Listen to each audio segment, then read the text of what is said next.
Hello viewers, আসসালামু আলাইকুম। আশা করছি সবাই ভালো আছেন। ইজি কুক চ্যানেলে আপনাদের সবাইকে স্বাগতম জানিয়ে শুরু করতে যাচ্ছি আজকের এই ভিডিওটি। দেখতে পাচ্ছেন আজকে আমি ম্যাড়া পিঠা তৈরি করেছি। এই পিঠাটা বানানো খুবই সহজ। আশা করছি আমার রেসিপিটি ফলো করলে আপনারাও এটা তৈরি করতে পারেন। তো আপনারা সবাই কম বেশি এটা খেয়েছেন। বিভিন্ন অঞ্চলে এই পিঠার নাম বিভিন্ন হয়ে থাকে। তো আপনাদের অঞ্চলে এটার নাম কি সেটা আমাকে কমেন্ট করে অবশ্যই জানাবেন। আর আমি এখানে বিভিন্ন ধরনের বাচ্চাদের ডিমান্ড অনুযায়ী ডিজাইন করেছি। তাই কথা না বলে চলে যাব এখন মূল রেসিপিতে। আমি এখানে 2 কাপ পরিমাণের চালের গুঁড়া নিয়েছি। এটা ভিজা চালের গুঁড়া। 2 কাপ বলতে প্রায় এখানে হাফ কেজির মতো চালের গুঁড়া নিয়েছি এবং আমি চেলে নিয়েছি যাতে কোনো দলা না থাকে। চেলে নেওয়ার পর আমি এটা চুলায় লো আঁচে 4 থেকে 5 মিনিটের মতো টেলে নিয়েছি। এতে করে গুঁড়াটা ঝরঝরা হবে এবং সুঘ্রাণও থাকবে। তো দেখতেই পাচ্ছেন ধোঁয়া উঠছে। তো এই মুহূর্তে আমি চুলাটা বন্ধ করে দিব। তো বন্ধ করে দেওয়ার পর আমি এখানে প্রয়োজন মতো লবণ নিয়েছি। আর আটাতে আমরা যে পরিমাণের লবণ ব্যবহার করি চালের গুঁড়াতে কিন্তু লবণটা অনেকটাই কম লাগে এবং পানিটা বেশি লাগে।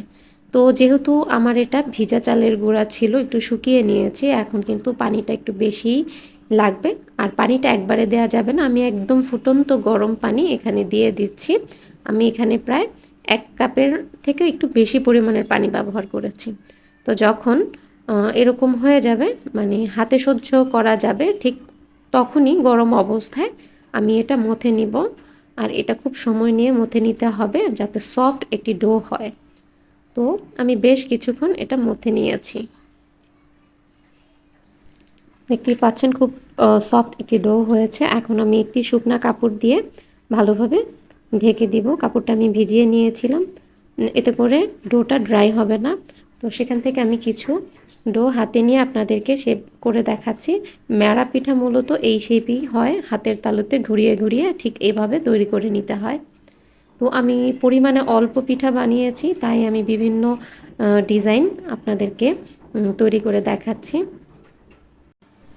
আর এই পিঠার ডিজাইনটি সম্পূর্ণই আপনাদের মনের ইচ্ছা, আপনারা আপনাদের মন মতো তৈরি করে নিতে পারেন। আমি এখানে পিঠার বদলে বিভিন্ন ধরনের বাচ্চাদের ডিমান্ড অনুযায়ী বানিয়েছি। আর এখানে আমার এই ডিজাইনটা ভালোই লাগে, গোল করে মানে আঙ্গুলের বরাবর ফাঁকা রেখে 2 পাশে চাপ দিয়ে দিলে এত সুন্দর একটি ডিজাইন হয়ে যাবে। তো ডিজাইন সম্পূর্ণই আপনাদের আর আপনাদের মনের ব্যাপার। তো আমি এরকম আরও বেশ কিছু ডিজাইন করে নিব। আর এই ফাঁকে ছোট্ট একটি কথা বলে নিব, যারা নতুন আমার চ্যানেলটি দেখছেন তাদের কাছে যদি ভিডিওটি হেল্পফুল মনে হয় কাইন্ডলি আমার ভিডিওতে একটি লাইক করে আমার চ্যানেলটি সাবস্ক্রাইব করে দিবেন। আর ফেসবুক পেজ থেকে দেখলে আমার পেজটি ফলো দিয়ে আমার পাশেই থাকবেন। তো এইভাবে পিঠা তৈরি করে নিয়েছি। আর এখানে আমি একটি হাঁড়ির ভিতরে ডিম থাকতে হবে এরকমই ডিমান্ড ছিল। তো এভাবে ঢাকনা সহ একটি পাতিল তৈরি করেছি। আরও অনেক কিছু তৈরি করতে বলেছিল, কড়াই, মাছ, হাবিজাবি।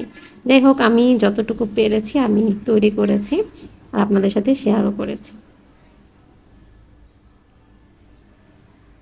তো এইভাবে তৈরি করেছি। সব কিছু আসলে দেখালে ভিডিওটি অনেক লং হয়ে যেত, তাই আমি অল্প অল্প করে দেখানোর ট্রাই করছি।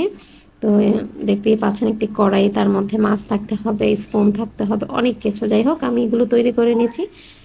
শেষ পর্যন্ত আমার পিঠাগুলো তৈরি হয়ে গেছে। যেহেতু পিঠাগুলো বানানো হয়ে গেছে, এখন এগুলো সিদ্ধ করার পালা। তো আমি চুলায় আগে থেকে পানি ফুটিয়ে রেখেছি। পানিটা 3 ভাগের 1 ভাগ থাকতে হবে, না হলে পানিটা ফুটে আসলে পিঠার গায়ে লেগে যেতে পারে। আর এখানে আমি একটি চালনি দিয়ে দিয়েছি স্টিলের, আর পিঠাগুলো দিয়ে দিচ্ছি। দিয়ে আমি একটি বড় বাটির মতোই হবে সেটা দিয়ে ঢেকে দিচ্ছি, যাতে করে ভিতরের ভাপ বের হয়ে না যায়, সেভাবে ঢেকে দিচ্ছি। মিডিয়াম আঁচে 20 মিনিট পর ফিরে এলাম। একদম পারফেক্টলিভাবে সিদ্ধ হয়ে গেছে। আর এই পিঠাটা ভর্তা কিংবা মাংসের ঝোলের সাথে খেতে অসাধারণ লাগে। তো আজকে এই পর্যন্ত, ফিরে আসবো নতুন ভিডিও নিয়ে। আল্লাহ হাফেজ।